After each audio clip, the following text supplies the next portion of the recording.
Intro. These places are locked away for a reason, and some will kill you if you try to enter. If you love wild stories, smash subscribe, like, and share. Do it now. Stay until the end. The last one will make your skin crawl. I mean it. These are not just creepy tourist spots. Sealed histories, brutal warnings, unexplained mysteries. We're going to step into isolation, into plague pits, and into the frozen silence of unanswered deaths. Comment below which place you'd never dare visit. I read them all. Throughout this video, I'll tell you what happened, why officials keep people out, and why some lines are drawn not by fear but by respect and law. We'll meet people who tried and paid the price. Let's go. Chapter 1. Imagine an island that still lives like the Stone Age and shoots to protect it. That's the shock, and the reveal is brutal. North Sentinel is not a tourist attraction. It's a living society that has chosen isolation for thousands of years, and modern contact has repeatedly ended in violence. The Indian government enforces a legal buffer zone to protect them, and to protect the rest of us. The Sentinelese aggressively defend their shoreline. When ships come close, they hurl stone spears. In 2006, a fishing boat drifted too near and several crewmen were reportedly killed. That event forced stricter patrols and clearer no-approach rules. Then, in 2018, an American missionary named John Allen Chow tried to go there illegally. He paid local fishermen, snuck ashore within hours, was killed by the islanders. His body was recovered only later. The incident sparked worldwide debate about heroism, arrogance, the right to remain untouched. There are legal consequences for approaching. India has criminal penalties for attempting contact. These laws exist to prevent the introduction of diseases that could devastate an isolated people and to stop outsiders from provoking deadly encounters. It's not just about protectionism, it's about survival. Ethics matter here. Anthropologists argue that forced contact would be cultural genocide. The Sentinelese have had their autonomy respected by international law because their way of life is fragile. Imagine centuries of continuity erased by a single tourist's curiosity. Beyond law and ethics, the practical danger is real.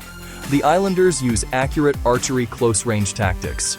Modern weapons can't guarantee an uninjured exit, and medical help offshore is too far away. The sea around the island can be treacherous too, with reefs that punish the careless. Government patrols maintain distance with helicopters, boats creating a no-go perimeter that's enforced intermittently. Pilots are briefed. Naval crews warned, journalists denied permits. Even satellite images are sometimes censored to limit intrusion. That level of control tells you something. Folks often romanticize contact with the unknown. But North Sentinel isn't fiction. It's people with families, lives, laws. Their rejection of outsiders is an aggressive form of consent. If we respect that, we accept a boundary many still want to cross for the story. So when you picture exploration, remember that discovery isn't always a boon. For the Sentinelese, discovery equals danger. This is one place the world has learned to leave alone.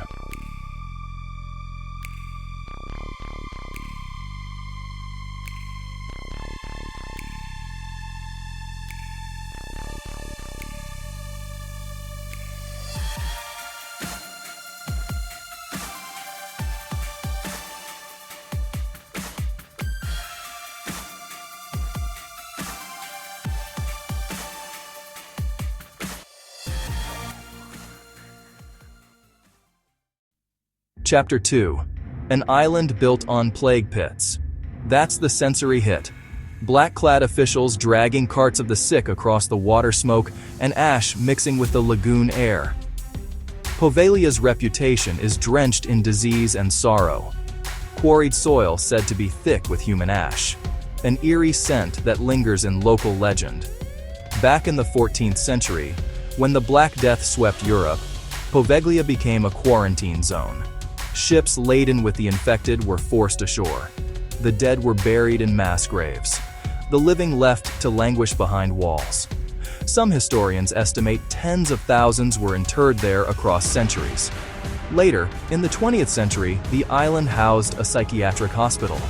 Rumors swirl that experiments were conducted, that patients were abused. The truth is muddy, but testimony and local lore paint grotesque scenes. Dark corridors. Screaming. A doctor rumored to have gone mad from his own cruelty. Visitors who braved the island report a heaviness in the air, a tactile grief like walking on top of layered memory. Windows and halls whisper with imagined voices. The soil, locals say, is oddly light.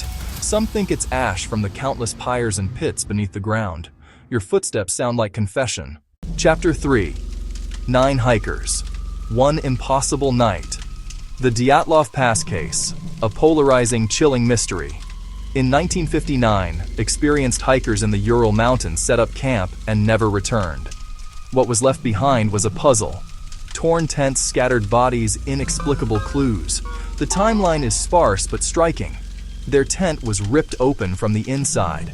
Clothes left abandoned on the snow. Shoes left abandoned on the snow. Some bodies had fatal injuries inconsistent with an avalanche.